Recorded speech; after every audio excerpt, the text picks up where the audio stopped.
guys, karon na gyud na ako ni na-upload among trip sa Malay, Maldives. Kapoy kay mag voice over guys, mo na siya guys, iba guys.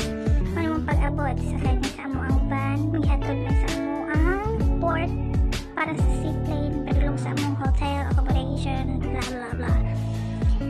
We ride this seaplane trip for 1 hour, I think, yeah. Layo siya guys. Tapos kibasa guys, ay basta mo na ay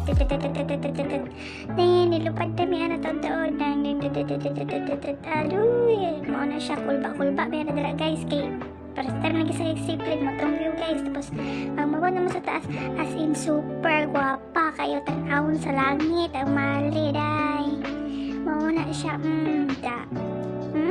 as in super nice kay sa tanawon pag nalaka sa langit, ma-amaze kay ka sa iyong view.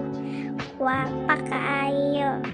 Time lapse akong gamit na video nili ay mo na siya, mo na guwapo kayo din na siya sa personal, as in makanto mo, ma-amaze jud mo, makaini jud mo.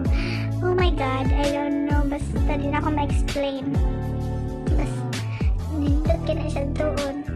Tapos man yung port, first na port na among gihunungan kina hindi baba na pasahero. Then dire ako tama naka-video. Bye! Ora to, kapoy fig voice over. Oy, wa ko kabaloon sa ko'y pangyaw.